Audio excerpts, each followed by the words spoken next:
Hey everyone, Eric Watson here, freelance writer, player of games, writer of words, recorder of videos, and tabletop role-playing aficionado. Welcome to This Week in D&D, where I break down the news surrounding Dungeons & Dragons, 5th edition, and the tabletop RPG industry. Welcome to the week of June 5th, 2025. Happy Nintendo Switch 2 launch day, everyone. That's kind of a big deal. Not everybody will get a new Nintendo console. I could talk a lot about that. I could also talk about how good that Wicked for Good trailer was that premiered last night. My wife was literally sobbing. We had to watch it like 3 times in a row. Very excited about that. I honestly, I'm not a huge, like, I don't have the big nostalgia for it or anything that my wife does, but I loved that first movie and I love the music and I like the visuals of it as well. Like, gosh, just the production design and the costumes and everything are really incredible. But anyway, this is more about D&D and not about Wicked or the Switch 2. And yeah, so when the weather has been insane here in North Texas, it feels like we're in April or maybe even March. Like it's just been constant thunderstorms and huge amounts of rain. My kid had a softball camp this week, my oldest, and it literally rained the night before, the morning of, I guess, and she still had to go to softball camp and do her thing on the last day of it. But if anything, I was like, hey, that first day it was like hot and sunny, and the next 2 days were like cloudy, and then the last day was even rainy. I was like, you should be thankful for that kind of weather when you're doing outdoor stuff in Texas in summer, because May usually feels like summer for us, and we've still been swimming every day because the pool's still like in the 80s. But it's been weird that I don't know. I'm prepared for it to be a lot warmer than it is, but it's been, and like today it's very cloudy and overcast, like very dark. So it's, I don't know. I want to be in the summer mood, and I'm ready for the heat.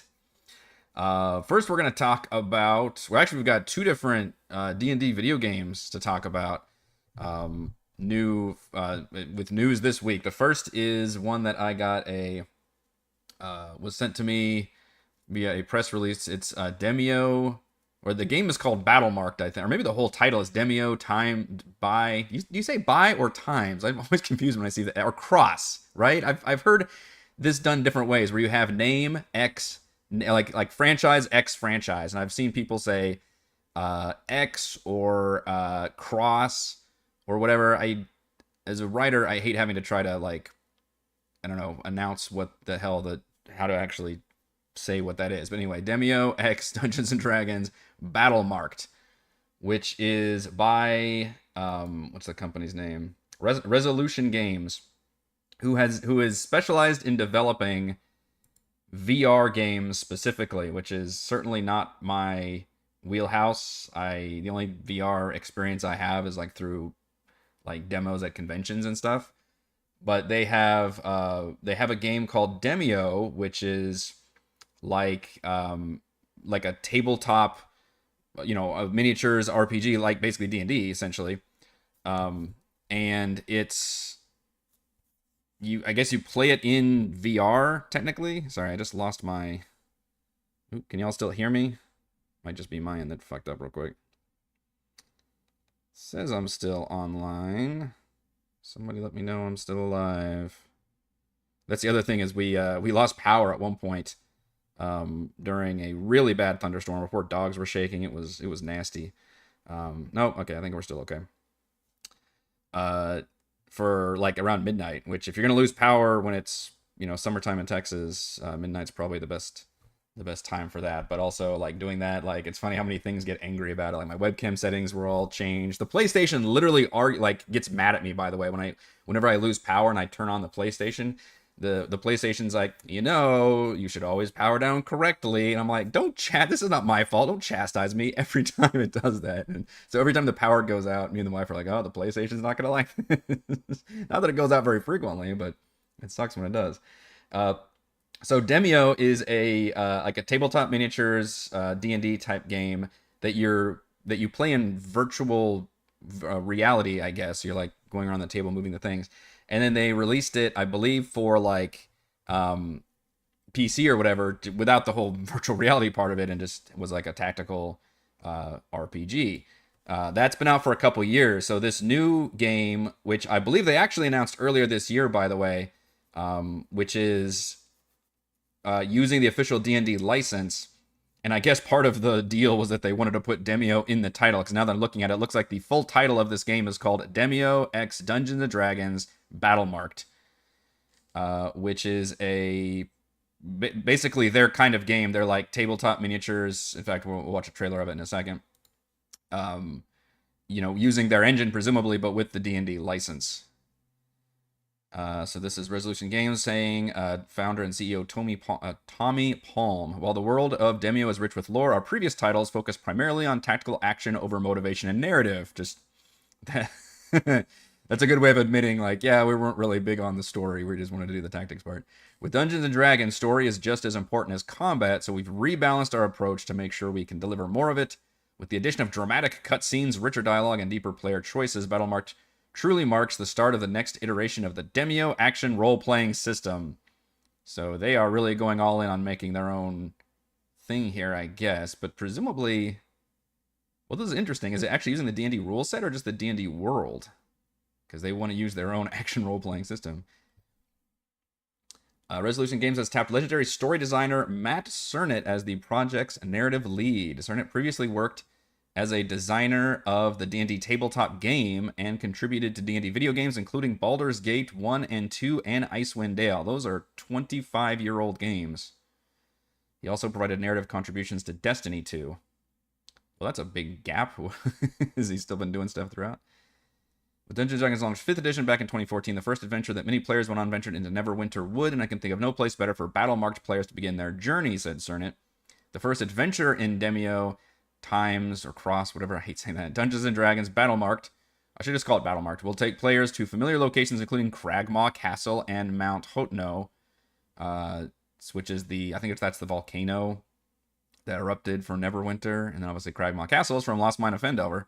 The world of D&D is just as much part of the story as its characters. We can't wait for players to immerse themselves in its dangers and delights. So, Battlemarked, as of today's wish listing news, revealed... Okay, we've got platforms. Playable on Steam and PlayStation 5. So that's just a regular version. And then there's also a VR version. Remember, I told you this whole Demio thing started out as VR, right? On PlayStation VR 2, Steam VR, and Meta Quest 3. Line of devices with support for Quest 2. I've not kept up with what all the different platforms for that is. MetaQuest, I think, is the Facebook one that started from what's-his-face. And then, yeah, Steam's got their own, and then PlayStation VR. More details on the exact launch. Okay, so we don't have a launch date, but I believe it's coming out later this year. Additional platforms, as well as the first details of the Battlemark second adventure, which will be included at launch, revealed later this year. Second adventure. Okay, so releasing more like smaller bite-sized things. Resolution Games will also release a series of developer diaries in the coming months that delve deep behind the scenes to reveal more of the world, writing, and how core D&D elements have been translated to the Demio system. So, reading between the lines here, right, it sounds like it's not going to be D&D 5th edition. They're going to use their own Demio system, which they wanted to put that in the title and everything. Which, again, I'm not personally familiar with. I probably should try it out. But it is going to use the D&D license and the actual Forgotten Realms world. So, do we want to look at the trailer or the screenshots first? Let's look at the screenshots first. So this is just part of the press kit that was included. Which I do really actually like the look of this game. And in fact, it looks a little more cartoony than I remember Demio looking. I thought Demio looked more like I don't know, what I'd consider like a standard miniatures tactical RPG. This one actually looks more like a Warcraft style, which is like more of an exaggerated cartoony style, which I love that style. And it's got dice. It's got all the tokens look like miniatures, which is fabulous. Oops, I just nudged my mouse. Sorry. That's probably making a sound when I do that, isn't it? Let's see if I can change that back. Oh no, now it's super fast. Okay, there we go. But like, look at the cards are colorful and everything. Okay, this is just my program is fucking up. Sorry, but everything's okay. My actual stream is fucking up on my. Oh no, it's updating a YouTube. Sorry.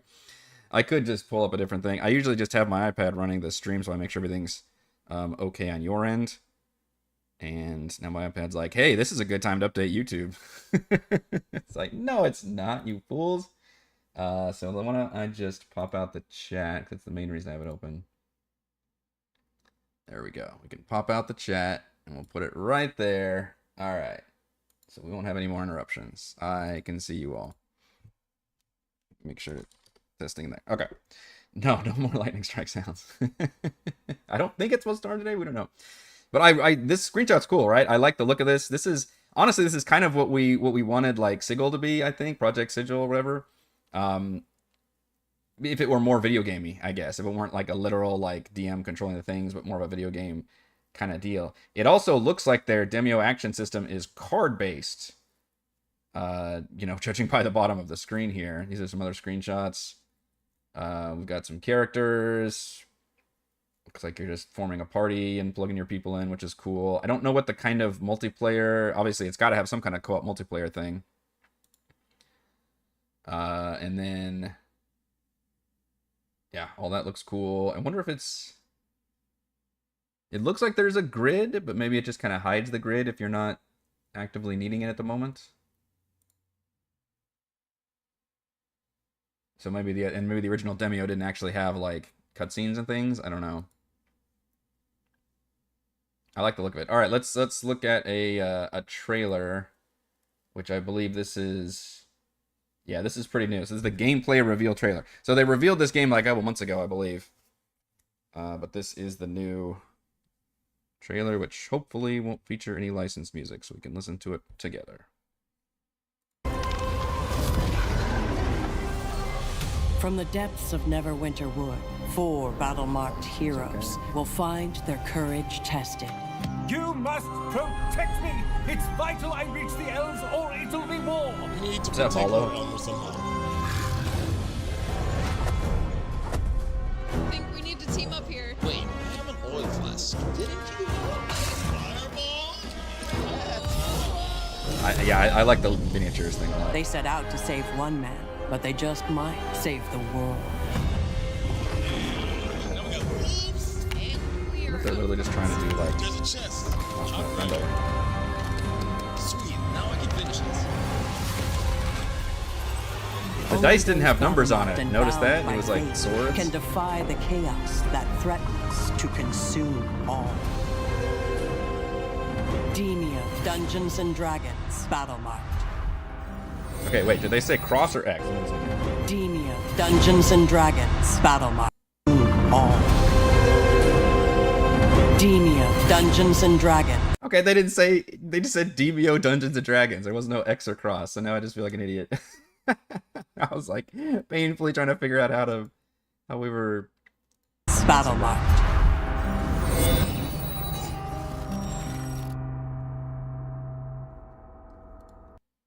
All right. I need to check out Demio, I guess. See how that combat system works, because I mean, it looked interesting, but it was always considered a VR game. Which I think it obviously was originally designed as that, but then when it came out to like Steam and other stuff, I probably should have checked it out at some point. So, in fact, I think it's on sale right now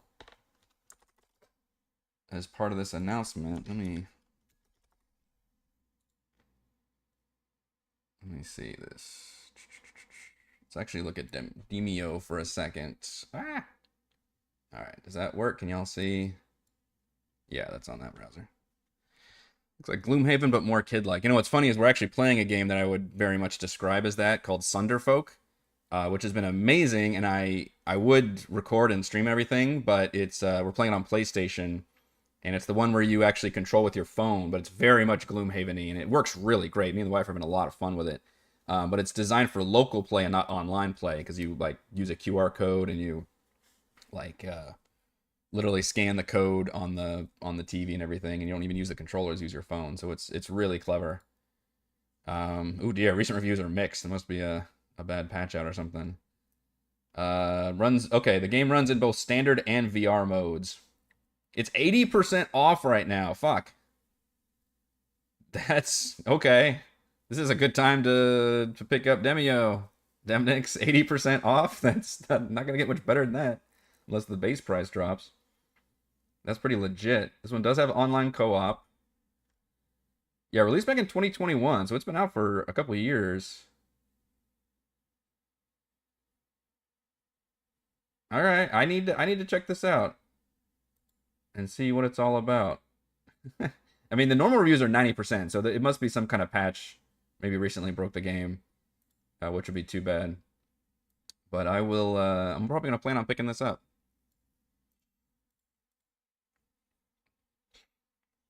You got Sunderfolk? Yeah. So I literally am working on a review of Sunderfolk right now, and I would highly recommend it. I think it's a lot of fun. The phone thing actually works really well, like shockingly well. The story and the world is probably the biggest unimpressive part of it. But I would also think of the original Gloomhaven as not having a particularly memorable world or story as well. Like Gloomhaven, it has like more interesting character classes rather than like just a regular, here's your fighter and here's your mage or whatever. They do kind of cool things with that. But it's like a less complex Gloomhaven, more family friendly, and then the whole digital aspect and the phone thing works really well. They do a cute thing where you like go to town, everybody can talk to their characters and stuff on you. It's just, I don't know, the phone integration part is really cool piece of technology. I would definitely play more games like that. All right, so I need to check out. All right, stop playing this video. Demio for sure. Next, we're going to talk about another video game that was just announced like a couple days ago. This is from Giant Skull, which is a new studio that was announced in 2024. So this is a new game developer led by Star Wars Jedi director Stig Asmussen, who also worked on the God of War series. Star Wars Jedi games being what are they called? Fallen Order and Survivor or something like that. I played the very first one and thought I would like it because, Star Wars and action RPG or whatever, like third person action. And I really bounced off of it pretty hard. I could not get into it. I thought the main character was kind of lame. And I couldn't get into the combat. I feel like I was getting shredded by stormtroopers, which felt lame. And then the actual world exploration was very linear. It was like kind of a lot of hallways and stuff. Almost like Metroidvania, which, again, I normally like those kind of games, but I guess I prefer when they're like 2D Metroidvania versus kind of a weird 3D like hallways kind of thing. So I could respect a lot of what they were doing, and a lot of people like those games. So I was always in the minority that I was not a big fan. But I couldn't really get into this. So that was the Star Wars Jedi series. But anyway, that director went and founded Giant Skull last year, and apparently their debut game that they're working on, which they just announced, is a quote gameplay-driven, story-immersed action-adventure. Or sorry, the games they're building with Wizards of the Coast, an exclusive publishing agreement with Giant Skull to build gameplay-driven, story-immersed action-adventure games being plural. So Wizards of the Coast is finally going like, okay, maybe we can make D&D video games that aren't just like little mobile, idle clickers and stuff. Obviously, Baldur's Gate 3 was a huge, huge, huge success. And there has been like hardly any, and I've complained about this in the past, there's been hardly any D&D video games over the last like 2 decades. We had obviously Neverwinter Nights was probably the big torch carrier for that, right? Which the first game came out around the time of the Baldur's Gate and Icewind Dale games. Second one came out, I want to say, in like 06 or something. And then I don't know if there's been much since Neverwinter Nights 2. There was a Sword Coast Legends game, which kind of flopped, which came out like a decade ago. And then it's been like just nothing. And then Baldur's Gate 3 blew up in a big way. And 5th edition's obviously been so huge. So I've been waiting for like, why are we not jumping on top of this a little better? We don't need to go all Games Workshop with the Warhammer license and just vomit up all. That's not fair. There are some good Warhammer games out there, but you know what I mean? Like there's a ton of Warhammer video games out there. They don't necessarily have to go that far into it, but like give us some fucking D&D video games, man. There's so much stuff to mine with that.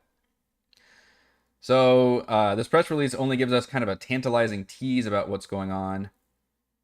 They do call it we'll kick off an agreement with an all-new single-player action-adventure title set in the world of Dungeons & Dragons. This is not an RPG, which is very interesting because I think most people would obviously compare or would assume any D&D game is going to be an RPG, but that's not necessarily the case. And this certainly, and this, director and the Star Wars Jedi games, the God of War games are all action games, but they're action games that also have a lot of story and rich worlds. So you could just be an action game that happens to take place in the Forgotten Realms, for example. The Giant Skull is not sharing any further information at this time. Did confirm the game is currently, I'm reading the Game Industry Biz website, by the way, is currently in development for PC and console with more details coming out at a later date. Our talented and experienced team at Giant Skull is built on creativity and curiosity, says Asmussen. Our goal is to craft a rich new D&D universe filled with immersive storytelling, heroic combat, and exhilarating traversal that players will fully embrace. That's an interesting choice of words. Exhilarating traversal. So, traversal. I want to put an H in there. So that means it's an action-adventure game, and movement plays an important part. So what would make that exciting? Like mounts, I guess? Using magic to get around? Trying to think, because like sci-fi games, you could do a lot of stuff with traversal, but with a fantasy game, I think you've got like exotic mounts and magic that you can pretty much do. John Hype, president of Wizards of the Coast and Digital Gaming at Hasbro, added Stig and the team at Giant Skull are exactly the type of exceptionally talented creators we want to work with, and I'm so happy to be reuniting with him on the new project. In our time working on God of War, okay. Oh, so it's God of War 1. God of War, I got to see firsthand Stig's artistry and expertise, and he and the Giant Skull team are the perfect fit for our new game. Okay, I didn't know they worked together before. World building and storytelling is our DNA, and this collaboration reflects our evolution and commitment to our playing to win strategy, building a stronger presence in digital play. All right, that's Corpo speak. We look forward to revealing more about this brand new Dungeons & Dragons game in the future. So there's no title, there's no, details about really anything about the game other than it's not an RPG, it's an action adventure. It's a single player action adventure title set in the world of Dungeons and Dragons. They don't even call it an action RPG. They call it action adventure. So that tells me it's more like, I don't know, like a God of War or even maybe an Uncharted or something versus like a Souls-like experience, which I guess, I don't know, I guess we don't refer to Souls-like as RPGs either. Genres are weird. It's tough because everything has like a sprinkling of RPG in it, I guess. That's the old argument you can make is like, is Zelda an RPG, right? And I think a lot of us would call it an RPG, but I would define an RPG as one in which your character grows. So like something like Monster Hunter may not even be an RPG because your character never actually grows. It's all about your equipment that scales. Anyway, that's a separate interesting. That's one of those like party icebreakers is you start like defining RPG with a bunch of nerds and then you get into a huge discussion, which probably ends up going south because people get very upset about that kind of thing. Hey, no fun. I imagine they might go down the route of Games Workshop where they let anybody that breathes make a video game version of their IP, which produces a ton of crap but still spreads an. I literally mentioned that about Warhammer. I don't know if they would. That would be interesting. I mean, maybe this is the Baldur's Gate effect where like they're like, oh shit, this is like the most successful thing that happened in D&D in years is this one video game. I would love to know how much they wanted to have Larian make like an expansion or DLC or Baldur's Gate 4 and just make all kinds of money. And Larian was like, nah, we're good. We're going to do our own thing because Larian's badass like that. But they did announce at some point, by the way, that they will make a Baldur's Gate 4. It's just going to be with a different studio, which that's going to be, I would not want to be that studio, frankly. Like, good Lord, how do you even follow up on that? Especially this soon. Like, I would want to wait like years and years and years before even trying to make another entry in the series, but that's not how publishers work. They're like, fuck yeah, we got to make more of this and crank out that money. But oh my goodness, I would not want to follow that up. Like, damn. Fable, yeah, it's an interesting example. Fable, I don't remember. Do you level up in Fable? Like, I feel like if you level up, that's the big thing. If you level up, then you're an RPG. So Link doesn't ever level up in the Zelda games, right? It's all equipment based. Monster Hunter, you have like ranks, but you don't level up and become stronger. I don't remember about the Fable series, which they are still putting out that new Fable game, right? Yeah, those are very big boots to fill. I would not want to fill them. So that's all the information we have, but it's cool that we're finally getting some more D&D video games, and this one looks like a damn, AAA.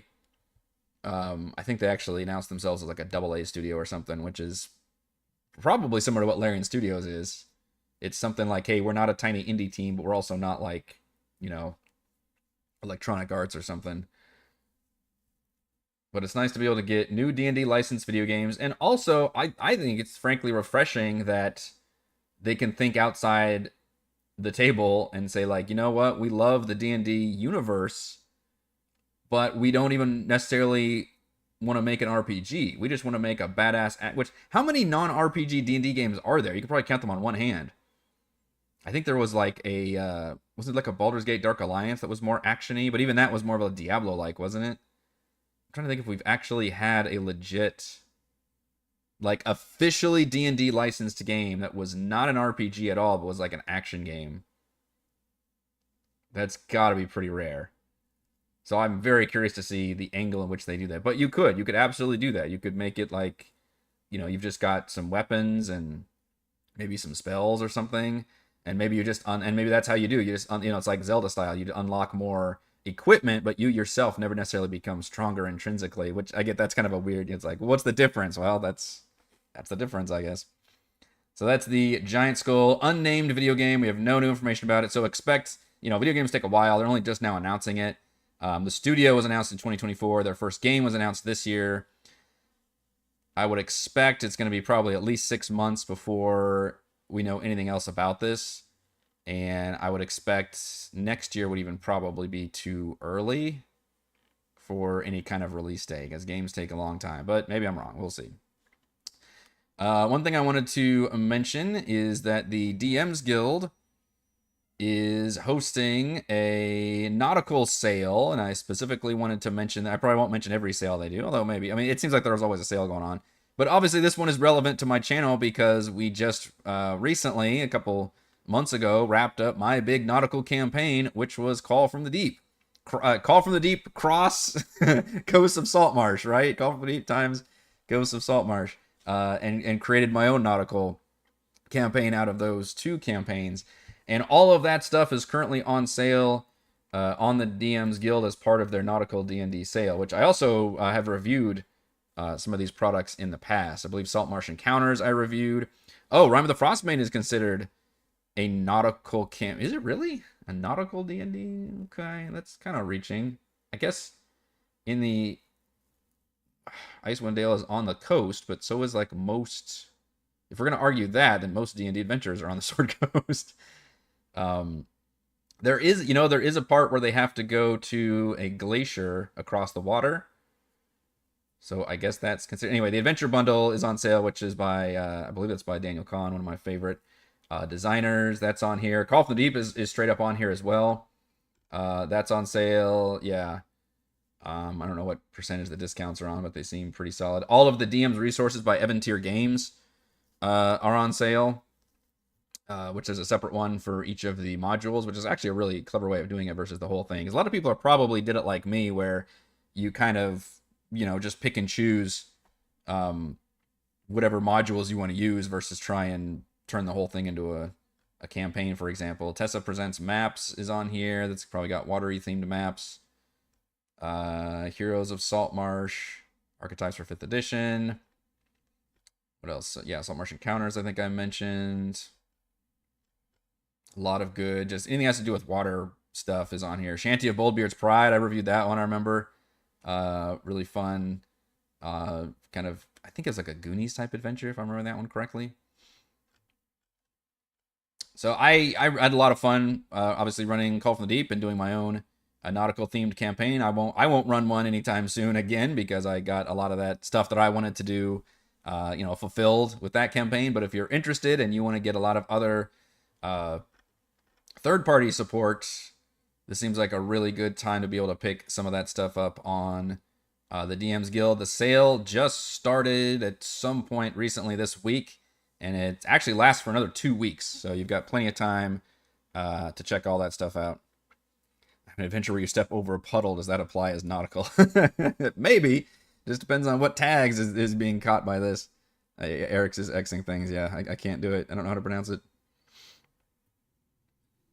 It was called D&D Heroes. Oh, there was an arcade beat 'em up.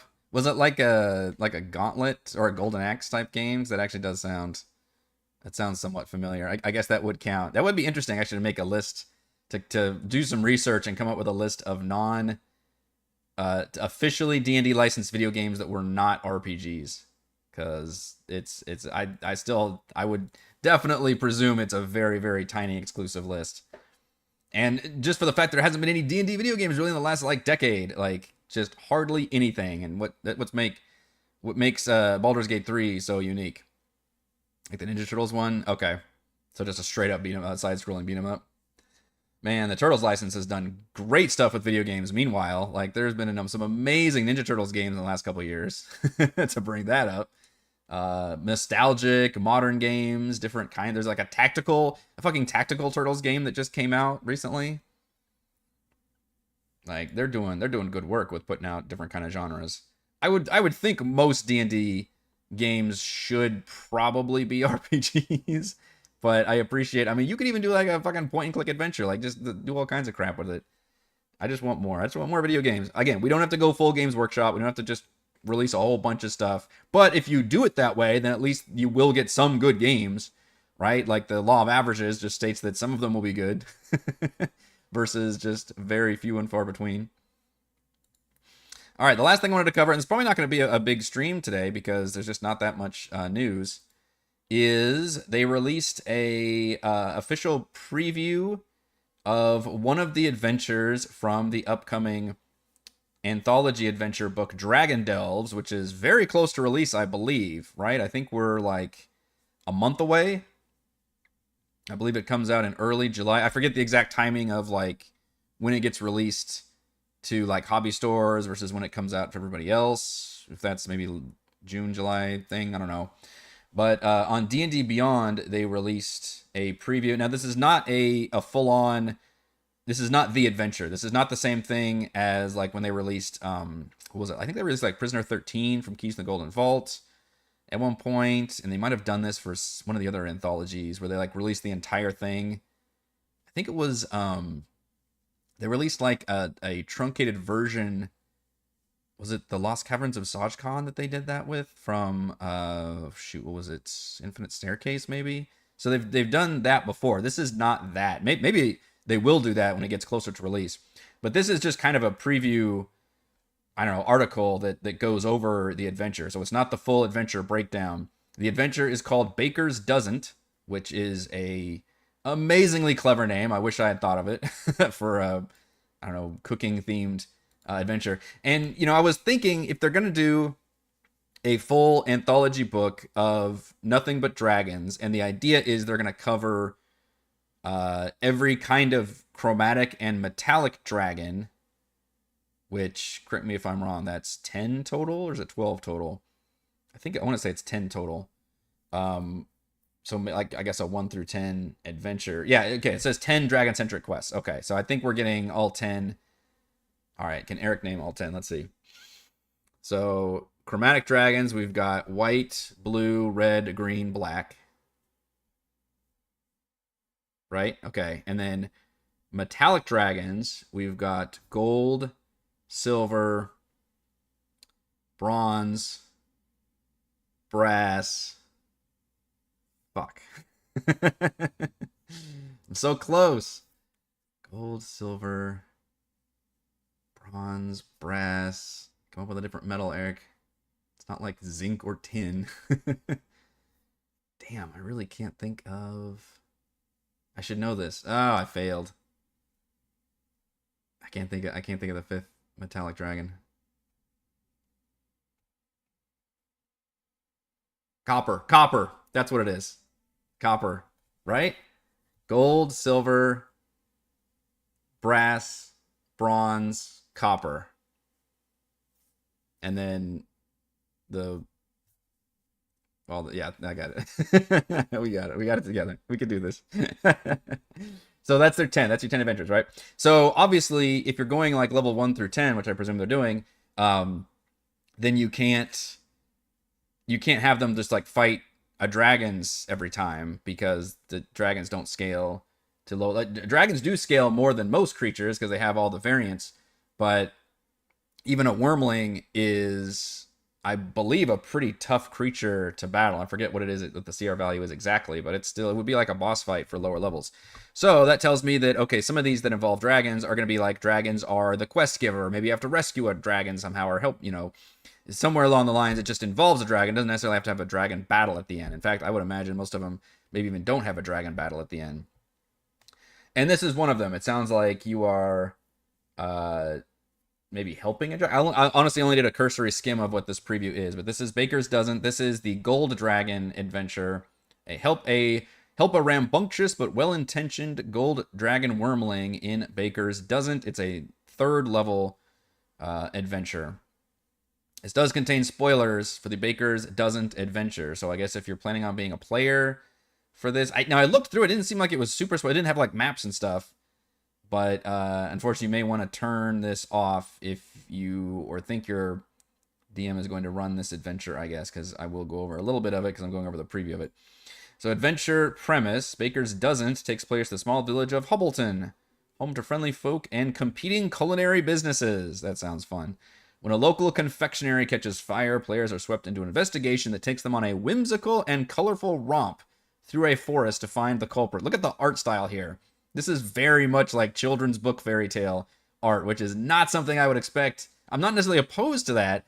I would not expect it in a D&D book, and it also tells me that we're going to get very different art styles, presumably, throughout this D&D adventure as well, or D&D book. Discover what happened to Edith's confectionery, help a gold dragon wormling out of a tight spot, and maybe even unearth sickly sweet secrets. So maybe you're kind of rescuing. Oh my gosh, look at this art. Gingerbread men. It's going to be a stat block, I know it. In this fairy tale-esque adventure, players will need some investigative skills and clever thinking. Are the eyewitnesses credible? Are the town baker and confectioner both telling the truth? So it is going to be an actual investigation.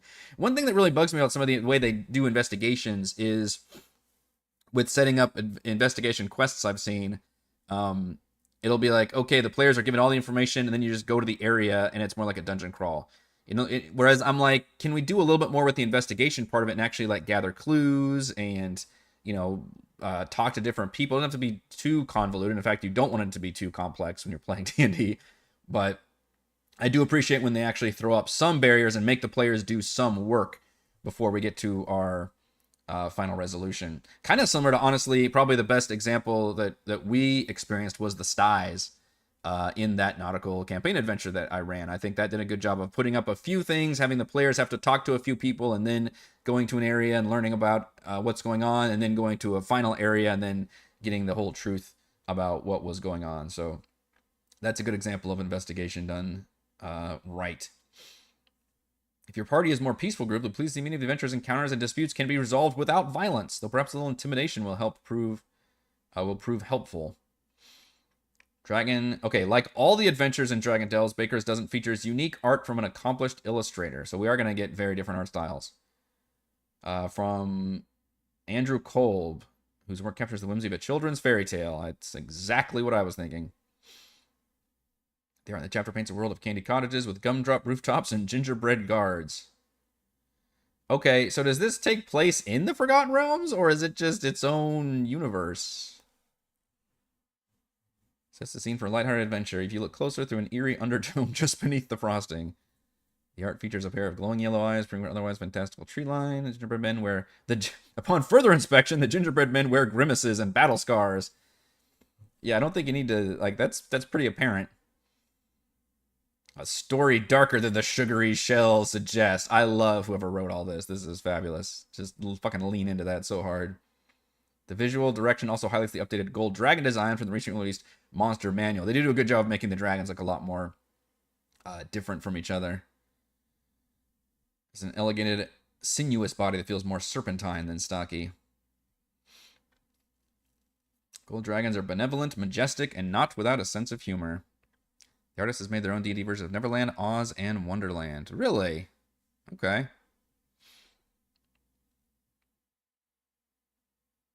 Do I need to click on this link, or is this just kind of a generic link to see? So I haven't seen this either. How Dragondales brings dragons to life through daring new art styles. Okay. Oh, this is, yeah, this was just shared like a week ago. Wow, okay. Yeah, look at this different art. You've got some that are like more black and white sketch art. That's interesting. Usually I like when a book has a uniform art style, but if you're going to go that hard in a unique theme and vibe for each one, I think that could work. Ooh, we get a tease of a map. That's real cool. Are we getting full color maps, y'all? 7 cartographers contributed to the project. Okay, so we're not all going to get full color maps, what it's telling me. Each chose to align with distinct vibe of their adventure. The map has to do an equal amount, if not more, lift with the vibe into the adventures, because that's most likely art the player will see. Yes, thank you. Thank you for acknowledging that. The Before the Storm adventure, where Jared Blando's maps adopt a darker, moodier fantasy style. Nice. Coastal caverns and storm-battered cliffs feel foreboding, a perfect match for the sinister black dragon that haunts the chamber. Okay. I got a little bit off track because I clicked on the link about the art, but I'm probably more excited now for this book than I ever have been. All right, so back to Baker's Doesn't. Quick start guide. Summary of key plot points. Followed by a quick... You know, we are getting our first taste of like, okay, D&D 2024... new paradigm of how to organize rules and stuff go together, which if it's anything based on what we saw with all the D&D 2024 books, I've really liked the updates and changes and progress and evolution they've made when it came to like the organization of all these books. So I will be very curious to see how that translates to an adventure, but especially not even just an adventure book, but an anthology book where you can really make all those, you know, quick organizations for each single module. List of stat blocks to bookmark, given a table of important NPCs with their role, stat block, and location. If you'd like to slot this adventure in an existing campaign, you can fit into nearly any setting. The town of Hubbleton can reside near any forests. So players on the way from one to another, you're looking at spice. Okay, so they're saying, hey, this doesn't have to be a set thing in the Forgotten Realms. They can just, here's the specific area you can drop in. The first, man, we're getting just some generic information about Dragon Delves. It says it will include, in fact, the first chapter will detail specific suggestions on how to run all of the adventures as one long campaign, which is always something that they've sort of done with their anthologies to varying degrees of failure. I won't say success. I don't know if it's one of the things I think I've always complained about, where like none of them really work out terribly well. Candlekeep Mysteries might have the best just because it's all centered around a single location. So you can just say, hey, here's actually not even all those are centered around, I guess they all have to do with books. Only like maybe a third of them are even involve Candlekeep itself. And there are solo adventures, which is interesting. 3 of the adventures in Dragon Delves, including Baker's Doesn't, can be played with a single player. For DMs looking to do this, the first chapter of Dragon Delves provides a unique supernatural gift for solo players, probably to help balance things out. And each adventure suitable for one player also recommends certain skill proficiencies. Yeah. Because you need to play as I guess, the best kind of player character you can be if you're going to be the only player in there. So, I don't know if they're designed for solo players. It says can be played with a single player. And it acknowledges 3 of them, 3 of the 10, including this one. So there's a little bit more information about gold dragons. The gold dragon here is named Briochebane, which is adorable. Found itself in some trouble. Like many young intelligent creatures, Briochebane was a little brash and rambunctious, well-intentioned but misguided, and now it needs the player's help finding its way out of its current predicament. So maybe it's that you find the culprit, but the culprit is more like a mischievous cat-type creature. Well, I guess they are intelligent. Players may have fought dragons before. Baker's doesn't gives them the rare opportunity to befriend and rescue one. That would be actually cool as shit if it became like the team mascot and was just a bit like a Stitch type character, right? Like which could be kind of tough because players usually like to have that kind of jackass role versus the DM. Having that kind of just chaotic ally. But if it's a dragon that can be somewhat useful in combat, which a gold dragon wormling, does it mention the CR here? Is a CR 3. Like, that ain't no joke. Dragon Delves is a tome of draconic storytelling, taking players on a journey through the world of chromatic and metallic dragons with 10 ready-to-play adventures. Varying levels, themes, and villains. Collection demonstrates how a tale featuring one kind of dragon can feel distinct from all the others. Okay, so it releases July 8th. If you pre-order, you unlock digital access starting June 24th for Master Tier subscribers and July 1st for Hero Tier subscribers. So there is some kind of measured rollout, which, as somebody who plays video games, I'm also kind of used to that. Although they do like a lot of them do like that 3-day of early access or something. So are we excited about Dragon Delves? I mean, just from a sheer standpoint that it's been forever since we've seen official D&D adventures. This is the first post-2024 launch of adventures. I generally do like the anthologies because even if I don't like all of them, there's a good chance that I'll like at least half of them and can find use for them. So it's probably another reason why Wizards likes to release these anthologies because I think they're just useful for drop-in adventures, which is probably where they've taken polls and realized where a lot of DMs and GMs like to actually use their official content just to supplement their own, probably custom homebrew stuff. I actually do like running official 5e campaigns and having those long, big, big reach ideas and whole areas fleshed out and a nice big overview of a plot. But I can certainly see the value in having these smaller adventures as well. So I'll certainly be interested in covering this when it releases in about a month or so. But that's the Baker's Doesn't adventure, which has a sort of limited, I basically just went over everything, a very limited preview, almost not even very spoilery, frankly, about one of the adventures from Dragon Delves. All right, I think that's all the news we've got for now. Thank you so much for joining me. And as always, big thank you to the patrons for helping make these live streams possible. Shouts to Planet Patrons: Joe, Will, Thomas, Stan, Brennan, Genocide, Roleplay Roll, Christopher, Big Nut, John, Nathan, Andrew, Stephanie, Jason, Lippy Spuds, Warden, Unimona, LLC, Tom, The Eating the Dogs, Marcus, Stungy, Hugo, Jerry, Shay, Sasha, and John. And Gold Patrons: RPG, Papercraft, Pretty Boy, and Yuma, Lizard Lounge, Jerome, Nathan, Fasicatora, Scott, Rufus, Jerry, Glenn, and Mark. Thank you all very much for your support. For patron players who have signed up for the game, I will see you tonight for more Dragonlance.